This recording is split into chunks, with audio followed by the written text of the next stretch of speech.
Éternel notre Père, nous te remercions pour la journée écoulée et pour l'opportunité que nous avons de pouvoir ce soir encore recevoir des conseils qui permettent d'équilibrer la vie de couple et faire en sorte que tes enfants puissent te servir.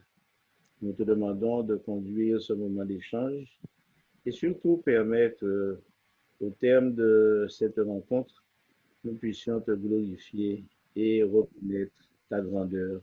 Ce sont donc les grâces que nous te demandons au nom et par les mérites de ton Fils Jésus-Christ. Amen.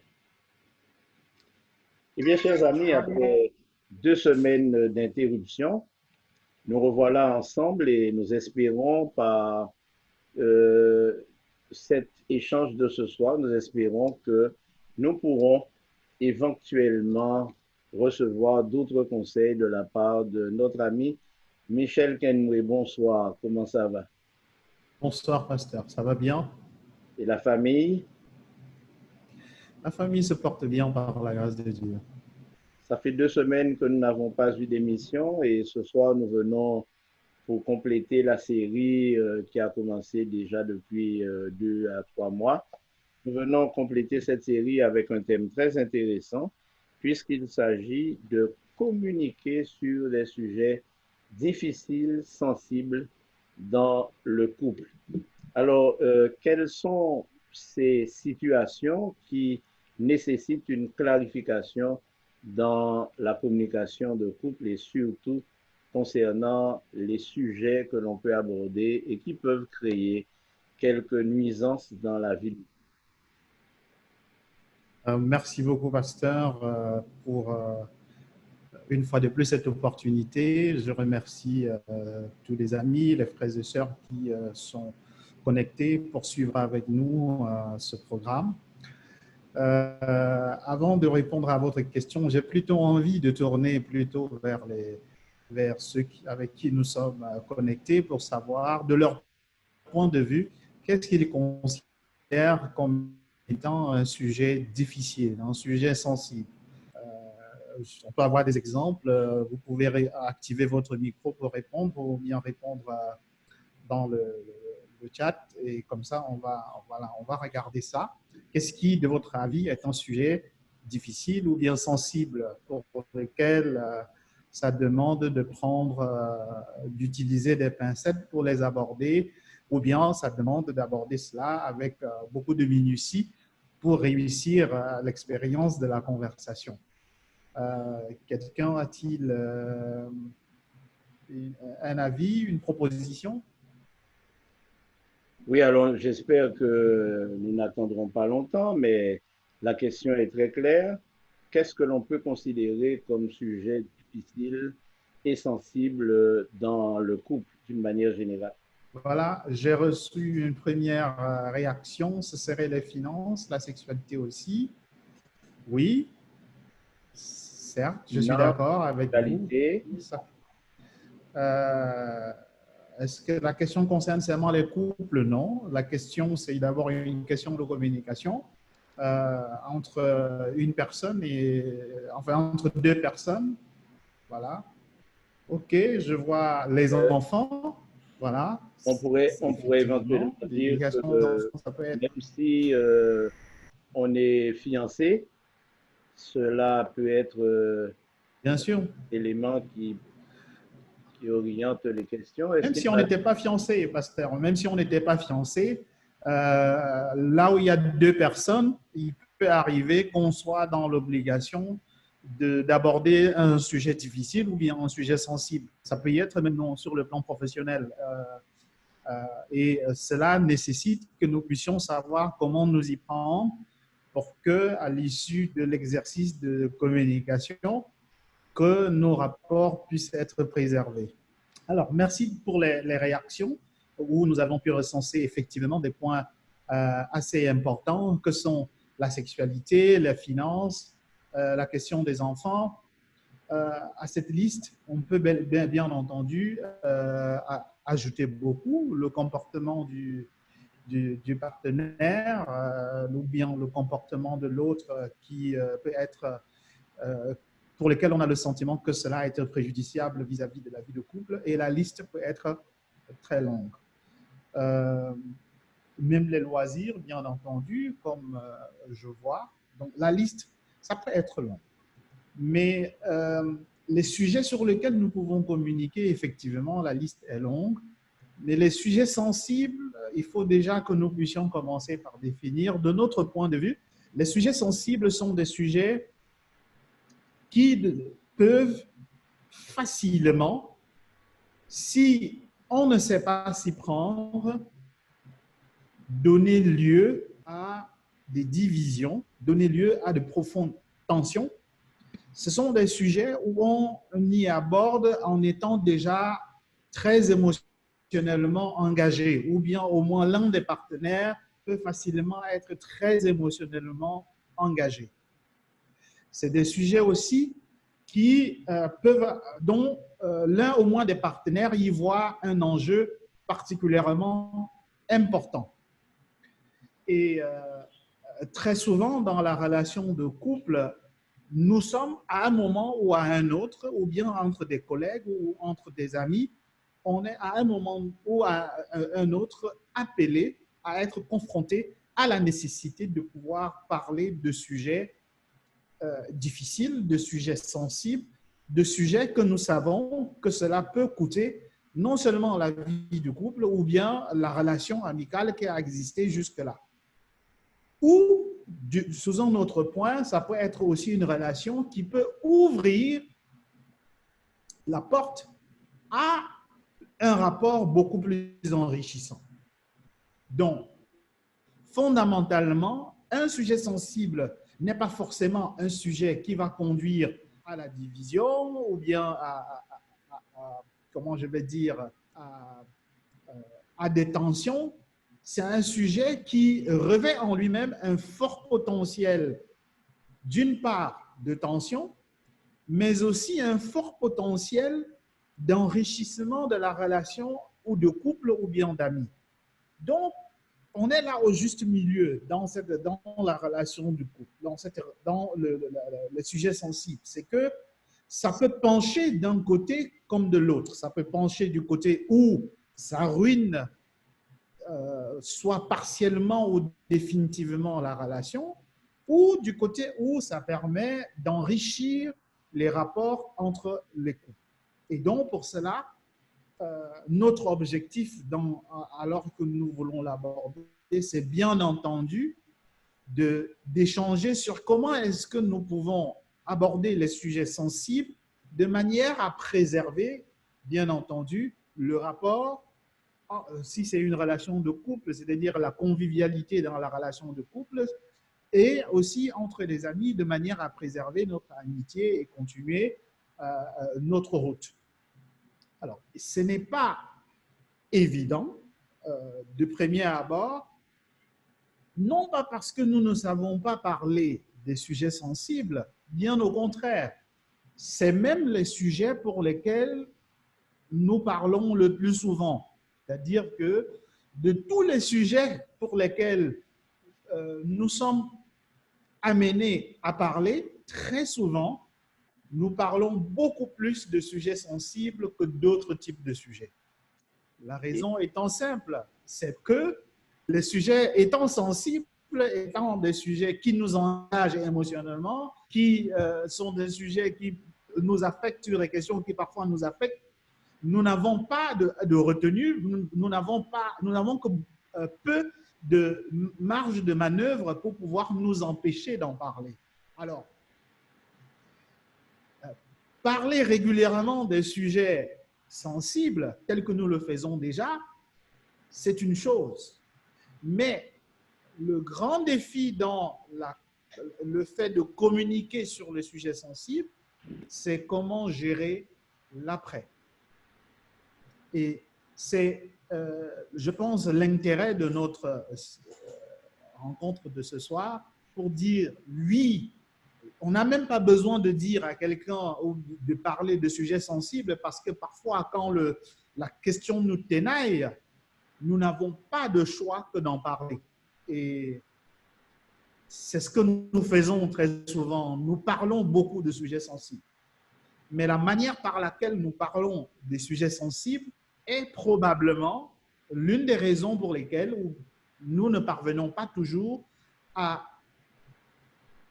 au meilleur résultat lorsque nous discutons sur des sujets sensibles.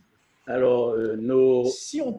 nos auditeurs nous présentent quelques exemples, les finances, la sexualité. Alors, j'aimerais poser la question, mais en quoi les finances pourraient-elles être un sujet sensible? Qu'est-ce qui rend les finances sensibles, en fait? Il y a plusieurs aspects, mais je vais prendre peut-être l'un. C'est pas, la finance en elle-même n'est pas un sujet sensible. Ce qui rend cela sensible, c'est lorsque nous regardons et lorsque un des partenaires dans la relation de couple se rend compte que la manière, par exemple, par laquelle les finances sont gérées dans la relation de couple pourrait être préjudiciable à l'avenir du couple, soit non seulement du couple, mais aussi à l'avenir des enfants. Si on a un partenaire ou une partenaire qui ne sait pas se retenir devant les boutiques, il va sans dire que le risque qu'on se retrouve avec un compte bancaire complètement vide, alors qu'on a des enfants, alors qu'on a des crédits à rembourser, tout cela, ça implique que parler des finances devient un sujet sensible à cause de ces autres paramètres, comme par exemple le fait qu'il y a des dettes, le fait qu'il y a un des partenaires ou une des partenaires qui ne sait pas se retenir devant le besoin de, voilà, on dirait peut-être un comportement compulsif pour les dépenses. Donc, mais est-ce qu'on ne quand pourrait il y a pas, ça, alors parler des finances devient un sujet sensible. Oui. est-ce qu'on ne pourrait pas évoquer la culture quelquefois, puisque j'ai eu l'occasion de rencontrer des couples où le mari, qui est le seul pourvoyeur ou le principal pourvoyeur de fonds, s'interdit de communiquer à sa femme le montant de son salaire et bien d'autres éléments. Et il est clair que pour les femmes, ça devient un sujet tabou, puisqu'elles ne font que subir ce dictat et vivent la relation en paix, mais avec une certaine frustration. C'est vrai que dans tout exercice de communication, on ne peut pas faire abstraction des réalités culturelles. Notre objectif, ce n'est pas de conseiller aux uns et aux autres de faire abstraction des réalités culturelles. Les réalités culturelles sont là. Nous devons prendre conscience de ça et trouver le voies et moyens de naviguer au milieu de ces réalités culturelles. Je pense que toute proportion gardée, si on va, dans le cas de l'exemple que vous êtes en train de signaler, où sur le plan culturel, voilà, l'homme estime être responsable des charges familiales et que pour cela, il n'y a pas besoin que son épouse puisse être au courant de ses revenus, de la taille de ses revenus. Je pense que aussi longtemps que l'époux, tout en se refusant comment je vais dire, de révéler à son épouse combien est-ce qu'il a comme revenu, continue à assumer pleinement les rôles qui sont attendus, je pense que si l'épouse a le cœur suffisamment comment je vais dire, tolérante pour pouvoir accepter cette situation de fait, je ne vois pas un problème de fond ici. Pour moi, ça ne devient pas un problème sensible. Il est sensible à partir du moment où l'époux qui estime ne pas devoir révéler à son épouse la taille de son revenu et n'assume pas son rôle, n'assume pas sa responsabilité en termes de couvrir les charges familiales. De ce point, parler de finances devient donc un sujet important et sensible parce que ce comportement de l'époux risque d'être profondément préjudiciable non seulement à la relation des deux époux, mais aussi à l'avenir des enfants qu'ils ont dans le cas de cette relation. Et aussi par rapport aux engagements qu'ils auraient pris en tant que couple, parce que parfois, il y a des couples qui prennent des crédits, qui prennent des engagements et pour lesquels il faut satisfaire en fonction des revenus dans la famille. Donc, je crois que ça devient particulièrement sensible à partir du moment où le comportement de l'un des époux par rapport au sujet en question, ou bien le fait de ne pas régler le sujet en question, il risque d'être profondément préjudiciable à la relation de couple ou bien à l'avenir des enfants, ou voilà, ainsi de suite. Mais en dehors du fait que ça pourrait être que la femme pourrait se résigner à accepter la situation, y a-t-il quand même besoin d'en parler ou éventuellement y a-t-il une méthode qui permettrait d'aborder le sujet et, entre guillemets, pacifier les relations ou éventuellement adoucir la frustration de l'épouse qui subit cette situation? Je pense que dans une relation de couple, nous avions déjà dit tantôt dans les éditions précédentes, je ne considère pas le cas spécifique d'un époux qui ne révèle pas à son épouse la taille de son revenu, ce que je ne conseille pas, c'est-à-dire je ne considère pas ça aussi longtemps que l'époux répond aux responsabilités familiales, je ne considère pas cela comme étant un problème extrêmement sensible par rapport à la définition que nous avions faite au début. Je considère que c'est un problème, certes, parce que cela peut témoigner, comme l'un des participants a dit, d'un manque de confiance dans la relation de couple, oui. Mais je crois qu'il devient particulièrement sensible lorsque il y a là l'avenir de la relation de couple qui est en jeu, l'avenir des enfants qui est en jeu, voilà, et tout ce que cela peut avoir. À partir de ce moment, je le considère comme particulièrement sensible et important d'en aborder. Maintenant,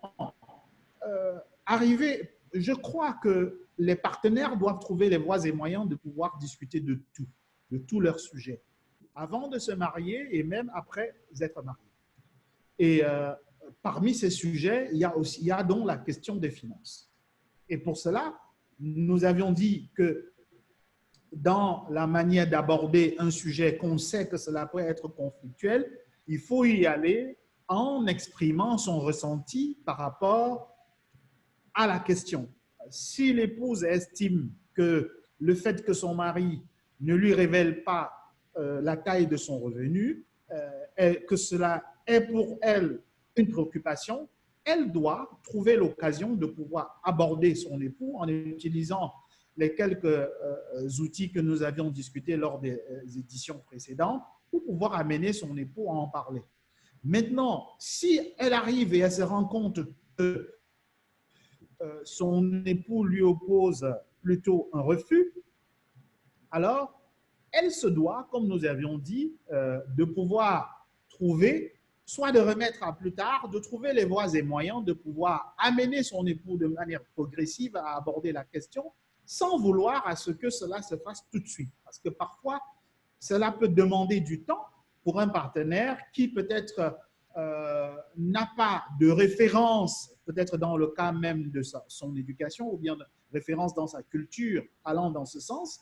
Alors, elle se doit, je pense, d'y aborder avec un peu plus de tact, un peu plus de patience pour laisser que s'installe effectivement cette relation de confiance qui certainement permettra aux partenaires de pouvoir plus librement s'ouvrir et se confier à elle. Donc, voilà ce que je peux dire par rapport à ce point précis. Mais pour revenir donc à notre besoin de communiquer sur les sujets sensibles, je commencerai par dire que euh, parler de sujets sensibles demande à ce que les deux partenaires puissent reconnaître que le sujet est sensible. L'erreur, c'est de penser que l'erreur pour un des partenaires, c'est d'aller aborder un sujet sensible pensant que pour l'autre, le sujet ne l'est pas.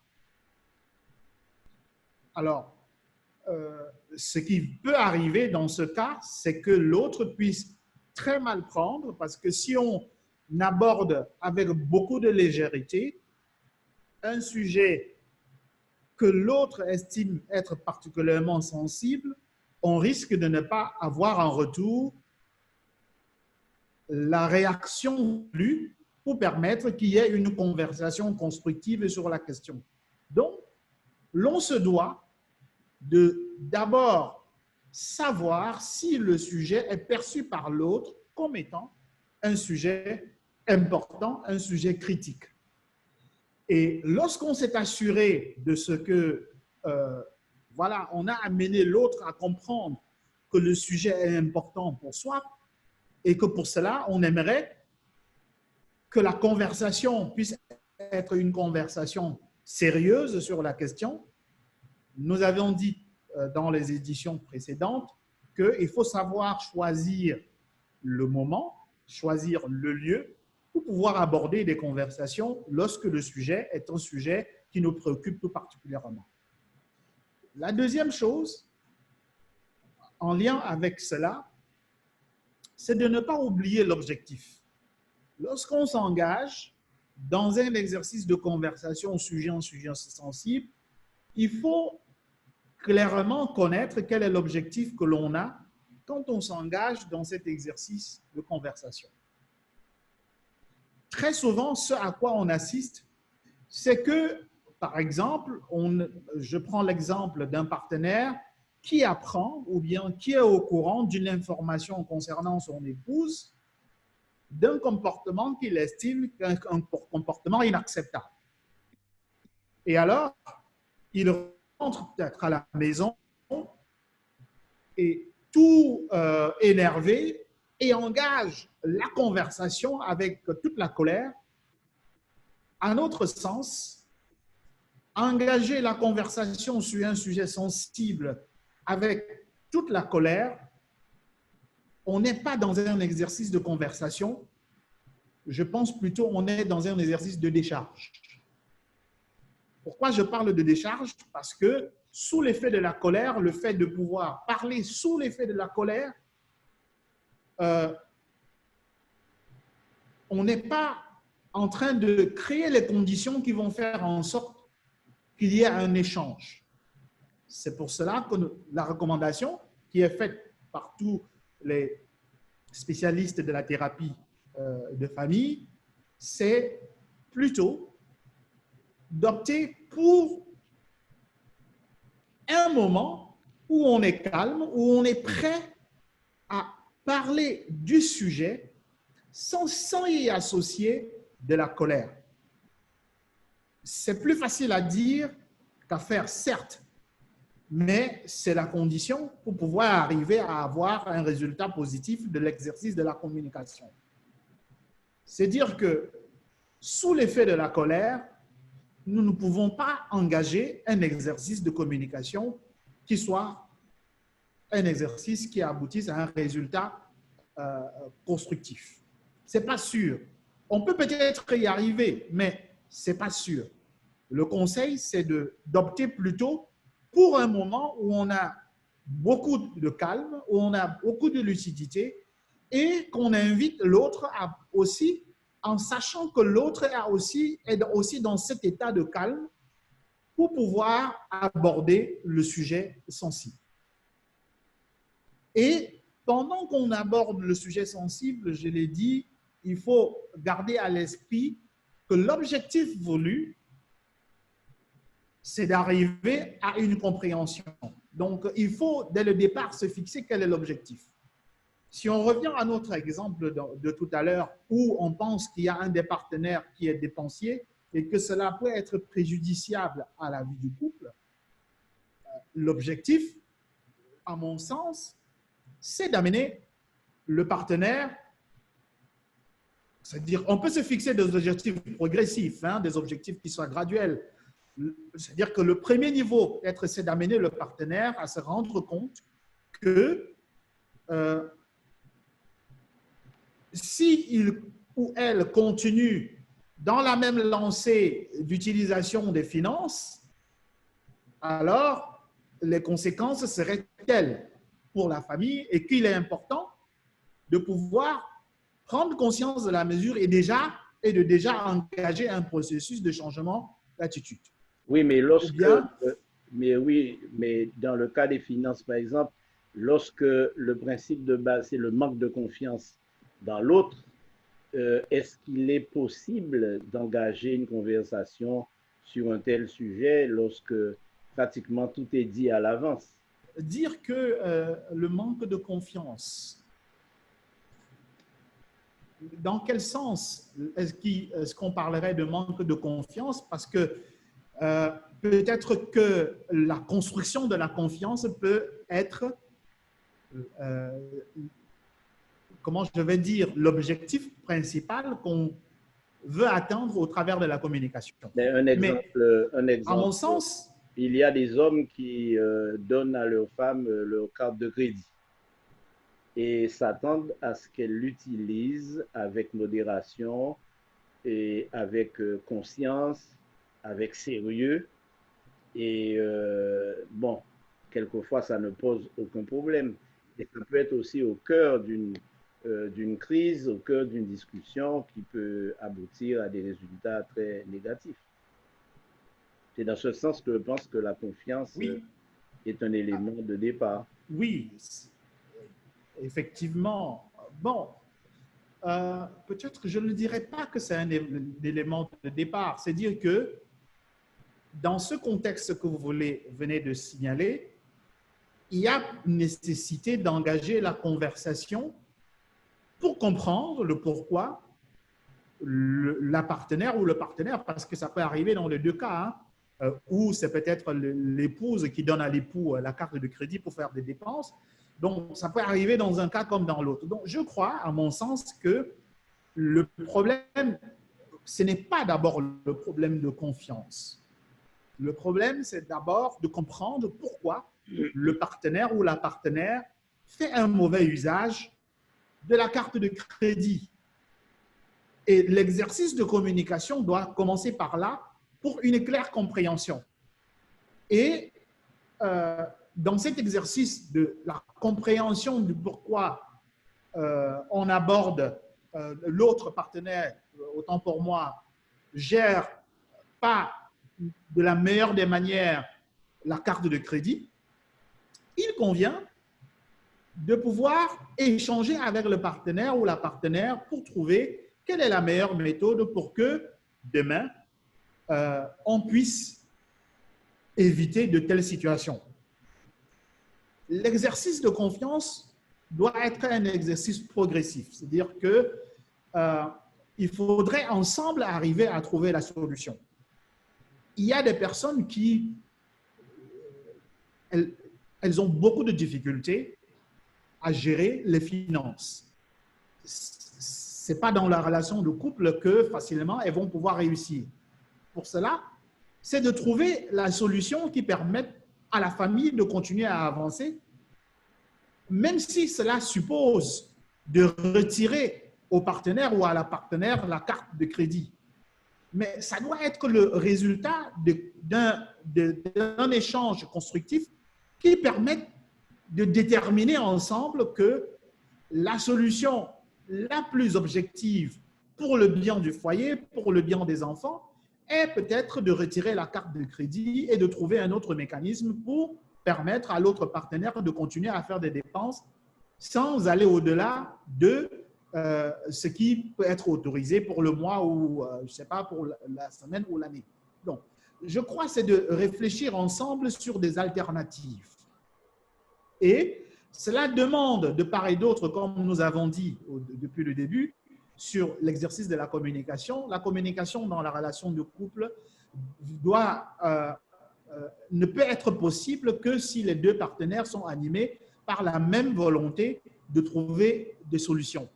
Donc, si un des partenaires ne veut pas trouver de solution, bien que le problème soit évident, bien que la situation montre que les faits montrent bien que le partenaire ne parvient pas à bien gérer les finances, si le partenaire, malgré toutes les solutions qui sont proposées, le partenaire ne veut pas du tout adhérer à l'une des solutions qui irait dans le sens de réduire les risques liés à la mauvaise utilisation de la carte, donc il va sans dire que le partenaire ou la partenaire n'est pas dans une démarche constructive et qu'il faut peut-être, après plusieurs exercices, déterminer que le partenaire qui choisit de donner la carte de crédit, il va falloir à un moment donné devoir prendre la décision qui certainement ne sera pas toujours une décision conjointe, mais il va falloir le faire parce que cela peut être fortement préjudiciable pour la relation de couple.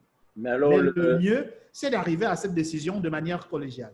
Mais la sexualité semble être quand même un sujet sensible et qui dépasse presque tous les défis que l'on peut avoir dans le couple, puisque c'est quand même un générateur de conflits assez fréquents. Oui, tout ce qu'il y a avec l'incapacité à satisfaire son partenaire, tout ce qui a à voir avec les infidélités, tout cela, ça fait que la sexualité, effectivement, c'est parmi les sujets sensibles, en est un sujet particulièrement important. On peut même dire un sujet tabou. Oui, dans certaines cultures, hein, bien que cela soit un sujet important, malheureusement, c'est le sujet dont on ne doit pas en parler. Donc, c'est le sujet où on doit subir en silence. Mais alors, comment conseiller un couple où ce genre de difficultés se présentent et les solutions ne paraissent pas a priori évidentes? Fondamentalement, selon les thérapeutes de couple, tout sujet, quand on est dans une relation de couple, tout sujet doit être un sujet sur lequel, et cela, c'est même avant d'aller se mettre en couple, il faut dès le départ commencer déjà à pouvoir parler de ce sujet. Maintenant, pour des sujets pour lesquels, à cause des considérations culturelles, on ne veut pas en parler, je crois que le partenaire qui pense qu'il est important de parler devrait, par rapport à l'une des méthodes à la méthode que nous avions dite de savoir exprimer à l'autre la nécessité d'aborder d'un sujet et en mettant en évidence son ressenti sur le sujet, cette méthode peut être utilisée pour pouvoir engager avec l'autre la conversation. Mais comme on a dit, si un sujet est donc tabou pour le partenaire, c'est dire qu'on ne devrait pas y aborder de manière brusque. On doit y aller progressivement, par petits bouts, pour mettre l'autre partenaire en confiance jusqu'à ce que finalement le partenaire puisse trouver qu'on peut bel et bien parler de ce sujet-là sans que cela puisse engendrer des conflits. Et en réalité, la peur, ce qui fait souvent que certains sujets sensibles, on ne veuille pas en parler, c'est la peur du conflit que cela pourrait engendrer si on en parlait. Et donc, ce que conseillent les thérapeutes de famille, c'est que déjà, si un couple veut pouvoir aborder des sujets difficiles librement, il faut déjà que les sujets de moindre importance, mais qui peuvent toujours engendrer le conflit, il faut déjà que pour ce type de sujet, que les couples puissent savoir les aborder et préserver, comment je vais dire, la bonne relation après en avoir discuté. Vous vous souvenez, certainement, vous avez déjà entendu des histoires où les couples, après avoir discuté d'un sujet sensible, c'est l'homme qui ne veut plus dormir dans la même chambre que la femme va aller de son côté, l'homme de son côté, personne ne veut plus se toucher pendant plusieurs jours, parfois pendant des semaines. Voilà, on ne veut plus se sentir après avoir abordé un sujet extrêmement sensible. Là, c'est effectivement parce que on a parlé du sujet sensible, mais on n'a pas su gérer le conflit que génère le sujet sensible. Et si déjà, à petite échelle, on prend l'habitude de terminer la discussion sur les sujets sensibles en queue de poisson, cela crée les conditions pour que les sujets beaucoup plus sensibles, personne ne veuille en parler. Donc, il faudrait que les partenaires, lorsqu'ils s'engagent dans la discussion des sujets sensibles, puissent, autant que faire se peut, accepter de reconnaître qu'ils peuvent avoir des divergences. Mais que ces divergences-là ne devraient pas venir les séparer. Ces divergences signifient qu'il leur faut continuer à en parler jusqu'à trouver un meilleur terrain d'entente. Et à la fin de la conversation, lorsque les partenaires se rendent compte qu'ils n'arrivent pas à s'entendre, ils doivent avoir l'humilité de part et d'autre de reconnaître qu'ils ne sont pas parvenus à s'entendre, mais que malgré cela, ils se doivent de continuer à réfléchir et d'en parler prochainement. Et même de prier, ce que la parole de Dieu nous conseille fortement, de prier pour que les prochaines fois, ils puissent aborder le sujet et de pouvoir trouver une meilleure réponse. Lorsque les couples peuvent régulièrement aborder des sujets sensibles et qu'à la fin, après avoir discuté du sujet sensible, ne terminent pas en queue de poisson, cela crée les conditions pour pouvoir parler de n'importe quel sujet dans la relation de couple. Et c'est là que réside d'ailleurs le secret pour les couples qui peuvent parler de tout type de sujet. Mais lorsque votre partenaire, par exemple, vient et parle avec vous d'un sujet sensible et qu'on s'emporte et qu'on se laisse aller dans les insultes, qu'on se laisse aller dans des réprimandes sans donner l'opportunité à la réconciliation, où on laisse la colère prendre le dessus de la compréhension, on n'est pas en train de créer les conditions pour que demain, le partenaire accepte d'aborder le sujet sensible. L'idéal, lorsqu'on est pris en tenaille par le désir de laisser échapper toute sa colère ou bien tout son mécontentement devant un sujet sensible, le conseil qui est donné, c'est d'inviter par exemple le partenaire à dire, de faire comprendre au partenaire qu'on en a beaucoup parlé aujourd'hui. Je souhaite qu'on puisse s'arrêter là et se donner un peu le temps pour pouvoir l'aborder une autre fois. Et inviter le partenaire à la prière. Parce que on sent que si on continue, on risque d'aller au-delà de ce qu'on est capable de soutenir comment je vais dire, de se contenir. On se sent dans l'incapacité de continuer à se contenir devant la situation. Alors, optez pour dire, je t'invite à ce qu'on puisse poursuivre la conversation maintenant. Le temps pour moi de digérer cela, parce que je trouve que c'est trop pour moi. Donne-moi de digérer cela et après, on pourra en parler. Alors, cet exercice crée les conditions pour que notre partenaire se sente beaucoup plus à l'aise la prochaine fois d'aborder des sujets sensibles avec nous. Voilà quelques éléments que nous pouvons proposer pour les couples en souhaitant, par la grâce de Dieu, que leur utilisation puisse nous aider à mieux aborder les questions sensibles lorsque cela se pose, et cela se pose régulièrement dans le cas de notre relation interpersonnelle.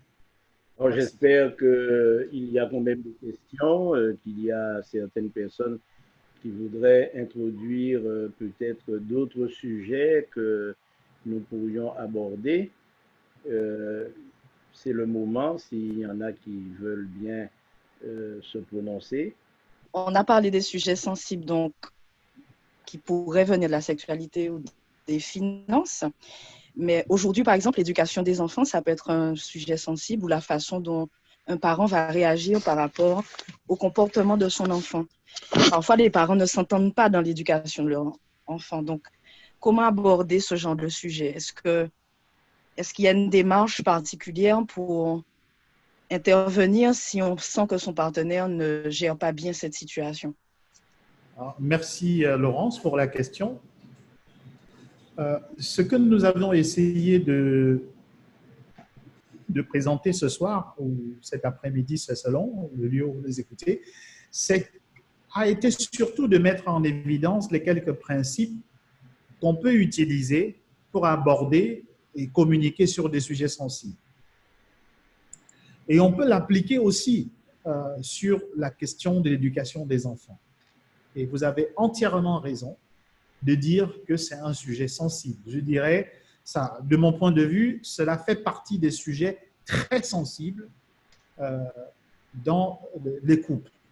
Parfois, il y a l'un des partenaires qui estime qu'il faut être un peu plus laxiste vis-à-vis des enfants et l'autre partenaire qui estime qu'il faut être beaucoup plus strict dans l'éducation des enfants. Et tout cela, ça conduit à des comportements pas toujours harmonieux vis-à-vis des enfants. Et ce qui est recommandé dans l'approche, c'est déjà de reconnaître, de part et d'autre, que vous avez des divergences sur l'approche de l'éducation des enfants et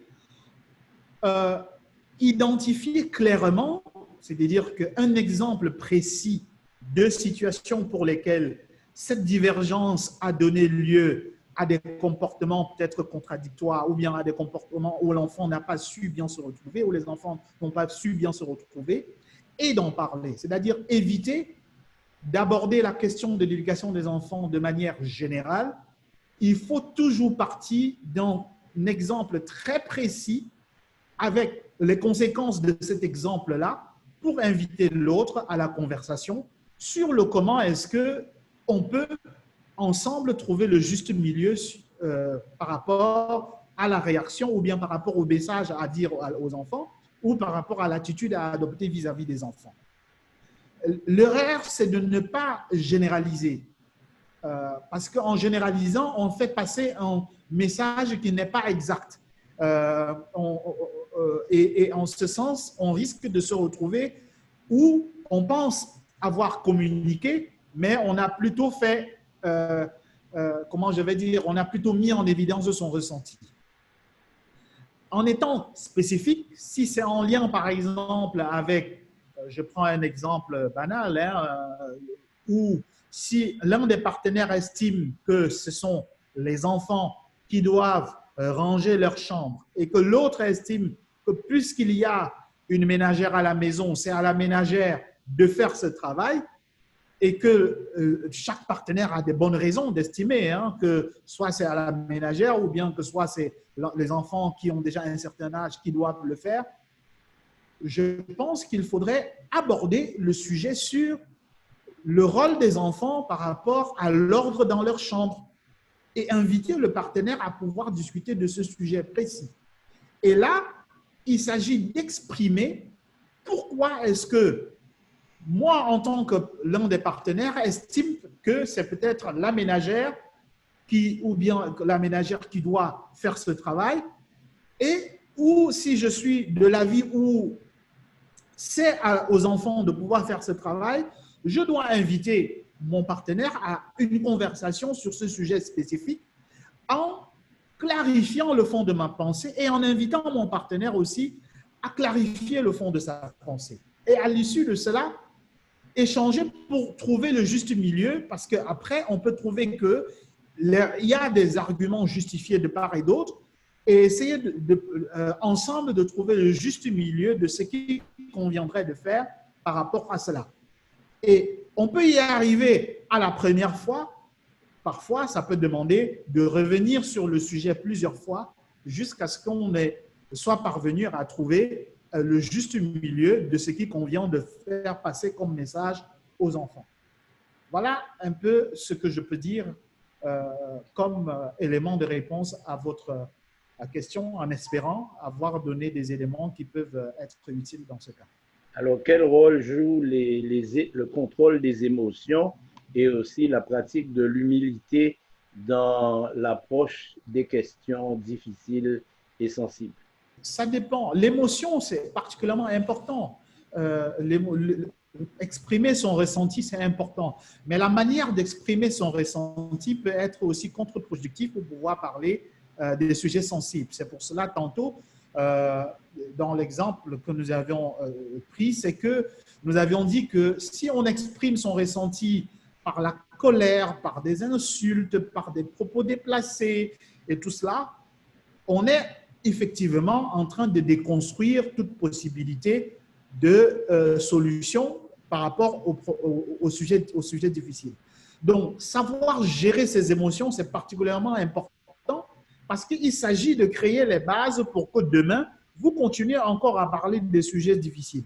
Si à chaque fois que votre partenaire vient vous aborde pour parler des sujets difficiles, si cela se termine toujours par des insultes et par des propos déplacés ou bien par tu vas dormir ailleurs aujourd'hui, ainsi de suite, donc il va sans dire que l'autre partenaire ne trouvera jamais intéressant d'aborder des sujets difficiles avec vous. Donc, il s'agit de savoir gérer ses émotions de manière à créer les conditions pour s'assurer que dans ce couple, le couple peut toujours aborder des sujets difficiles. Donc, c'est particulièrement important de gérer ses émotions, surtout lorsqu'il s'agit de discuter ou bien d'échanger sur des sujets difficiles. Alors, je me suis posé quelquefois la question, est-ce que le fait simplement de transmettre à son partenaire par WhatsApp ou une autre méthode le contenu même de nos émissions ne constitue pas un sujet sensible, en fait? Je pense que dans le fait d'exprimer son émotion, j'ai dit la manière, c'est-à-dire que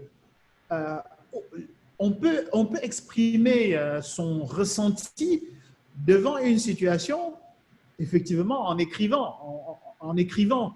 Mais même en écrivant, pasteur, si on écrit en envoyant des insultes et autres, ça produit exactement le même effet que si on était en face de la personne en train de lui dire. C'est pour ça que, au lieu de mettre en évidence les mots, des qualificatifs par rapport à son partenaire, il est préférable d'utiliser des expressions qui décrivent ce que l'on ressent. Par exemple, je suis vraiment en colère par rapport à cette attitude. Je me sens trahi. Voilà. Si on choisit des mots plutôt pour décrire son ressenti, alors on a réussi à gérer son ressenti de manière à créer les conditions, parce que c'est toujours plus facile de dire à son partenaire que je me sens trahi, je me sens triste, ce que tu viens de me dire, vraiment, ça me met en colère. C'est toujours mieux que de dire non, on va te faire foutre, ainsi de suite, tout cela. Donc, le mieux, c'est qu'il faut choisir des mots qui décrivent son ressenti en lieu et place des mots qui tendent à porter atteinte au partenaire. Ça peut aller, voilà, donc c'est un peu de ça dont nous faisons allusion. Alors, nous arrivons à la fin de notre rencontre de ce soir, qui a un petit peu dépassé, mais il y a une question, pourquoi pas écrire, parce que ce qui s'écrit ne se dit plus. Mais oui, pasteur, on peut écrire, je l'ai dit, on peut écrire, mais le choix des mots est particulièrement important. Si on écrit sa colère avec des insultes, cela produit exactement le même effet que si on était en face de la personne en train de tenir ces mots. C'est pour cela que la recommandation qui est la nôtre, c'est que même si on choisissait d'écrire, il vaut mieux écrire en décrivant son ressenti et non pas en envoyant des flèches vis-à-vis de son alter ego. Parce que si on envoie les flèches vis-à-vis de son alter ego, ça va produire l'effet non souhaité qui sera de faire en sorte que votre alter ego ne trouve pas intéressant d'aborder des sujets sensibles avec vous. Or, je ne suis pas sûr que c'est ce que vous voulez. Le mieux, c'est de décrire son ressenti. Je préfère encore qu'on puisse dire « je suis fâché », même si on le dit à haute voix, même si on le dit avec énergie, c'est encore mieux que de le dire avec énergie « tu n'es qu'un con », ainsi de suite, tout cela. Ça, c'est des flèches directement vis-à-vis de l'autre. Donc, mais dire « je me sens trahi », je me sens… voilà, décrire son ressenti, c'est beaucoup plus facile à recevoir par votre partenaire que de lui envoyer des flèches. Eh bien, je pense que tous ces conseils n'auront pas été vains, qu'ils ont été entendus, qu'ils ont été reçus, et nous espérons vraiment que dans les jours qui viennent, nous ayons le sentiment que cette émission porte des fruits et que nos correspondants y trouvent leur compte. Nous allons donc vous souhaiter une bonne semaine. Soyez à l'écoute des annonces que nous faisons. Et juste après, je pense que nous prendrons le temps de discuter un peu. Donc, merci Michel Kenoué pour cette démonstration de ce soir, comme d'habitude, avec beaucoup de brio. Merci aussi pour les conseils. Et au nom de ceux qui participent à cette émission, j'aimerais vous inviter à continuer à venir sur cette plateforme afin de dispenser ces conseils si utiles à nos couples qui aujourd'hui sont quelquefois totalement à la dérive face aux difficultés de la vie. Eh bien, comme d'habitude, nous allons prier et ensuite nous pourrons ouvrir une discussion. Prions donc. Notre Père, nous te remercions pour ce moment que tu nous as permis de passer ensemble. Nous te remercions pour les conseils qui sont venus de ton serviteur, de notre ami.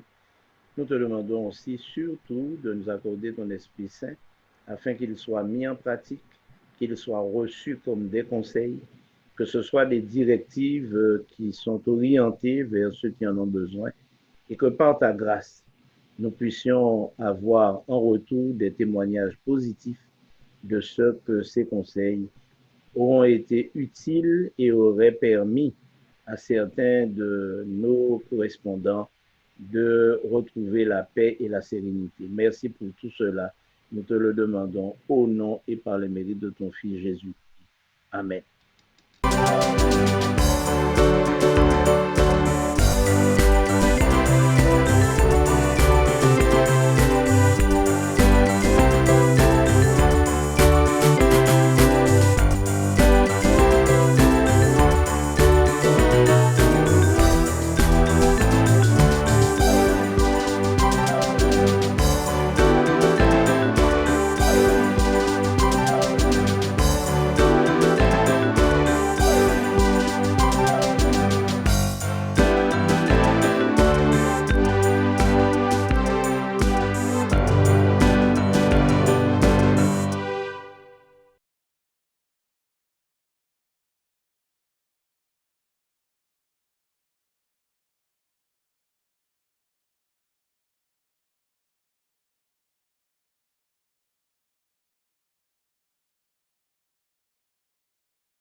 permet pas que nous entrions à Dakar. Mais je profite de l'occasion pour vous dire que, en dépit de ce que vous entendez à la radio, les informations que nous détenons en privé et qui viennent de sources sûres, c'est qu'au Sénégal, il y a plus de 8000 morts.